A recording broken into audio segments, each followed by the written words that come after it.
5 events that occurred after the death of Jesus. Golgotha and the silence of death. The sky over Jerusalem burned in shades of orange and red as the sun slowly dipped behind the hills. The day had started with noise, tension, and expectation. Now, the air felt heavy, almost suffocating. On the hill of Golgotha, 3 crosses stood against the darkening horizon. In the center, the lifeless body of a man hung, his head slumped forward, his bloodied chest rising no more. Jesus of Nazareth was dead. The crowd that had been jeering and shouting hours before now dispersed in silence. A few women sobbed, their faces hidden behind veils. The Roman soldiers, hardened by war and execution, exchanged uneasy glances. Something about this crucifixion had been different. A strange stillness filled the air, and then it happened. The earth trembled. At first, it was just a slight vibration beneath their feet, barely noticeable. But within moments, the ground shook violently. Cracks split the rocky hilltop, and deep rumbles echoed through the earth. The wooden crosses swayed, dust and pebbles tumbling down from their bases. People screamed, scrambling to stay on their feet as buildings in the city groaned under the pressure of the shifting ground. Huge boulders cracked open like eggshells. The mighty temple, the very heart of Jerusalem, trembled as if it would collapse at any moment.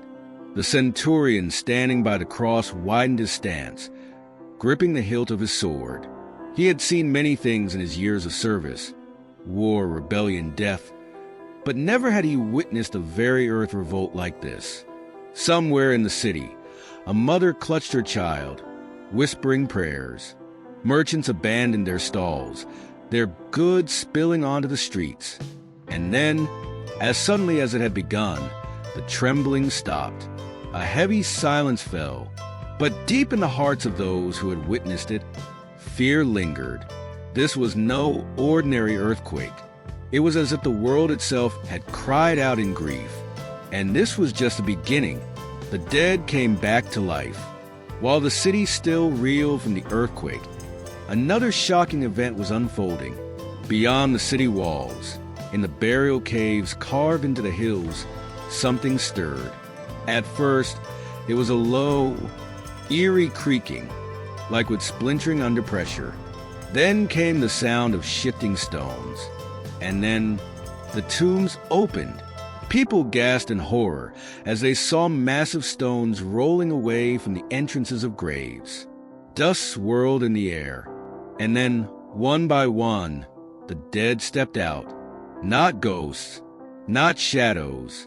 These were real, living people. Their eyes shone with a strange light, their bodies intact despite the passage of time. Some had been gone for years, others decades. A murmur of panic swept through the streets as these resurrected figures made their way into Jerusalem. Some people ran, others dropped to their knees, unable to believe what they were seeing. A woman shrieked when she recognized a face from her past. A man wept when he saw his father, whom he had buried long ago. In the temple, the priests whispered among themselves, their faces pale. What was happening? How could they explain this? But there was no explanation, only one truth. Death had lost its grip, and this was just another sign of something far greater yet to come. The temple veil was torn. Inside the great temple, the scent of burning incense still filled the air. The priests were shaken by the earthquake, by the chaos in the streets, and now by the rumors of the dead rising. But nothing could have prepared them for what happened next. From the most sacred part of the temple, the Holy of Holies, came a deep, wrenching sound. It wasn't metal. It wasn't wood. It was fabric.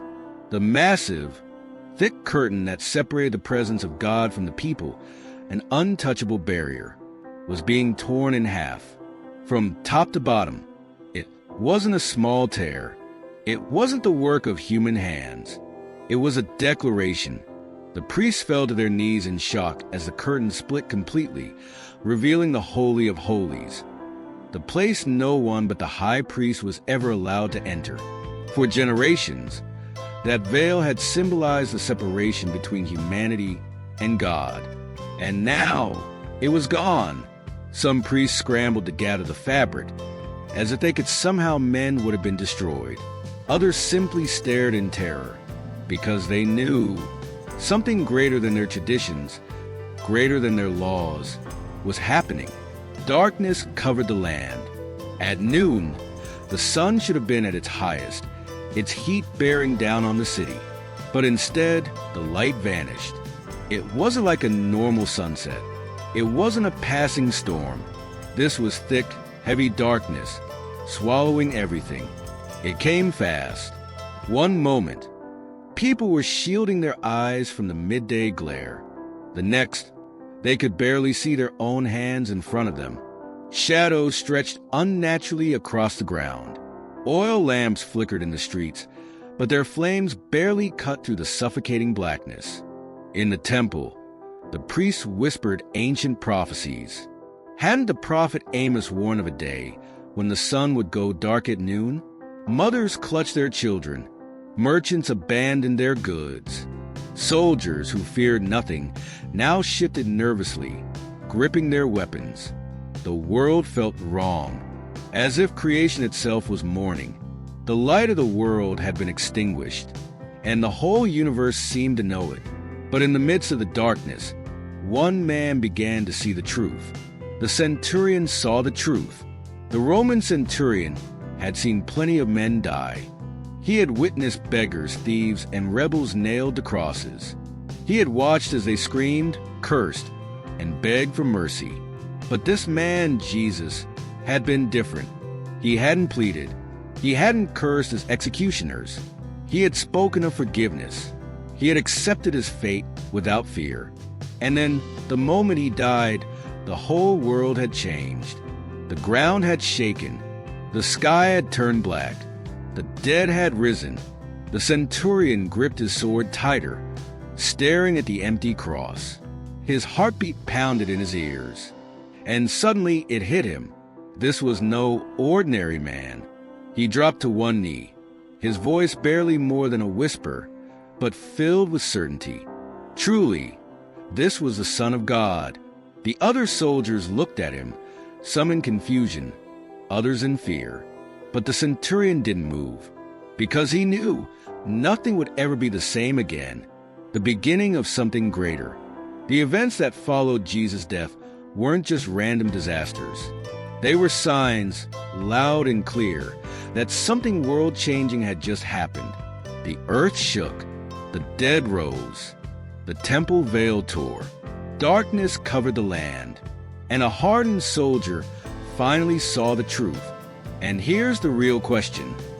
Will you ignore the signs, or will you let this truth change you? If you enjoyed this story, don't forget to like this video and subscribe to the channel. Your support helps us bring more powerful stories like this to life. Hit the notification bell so you never miss an update, and share this with someone who needs to hear it. Thanks for watching. See you in the next video. A new reality had begun,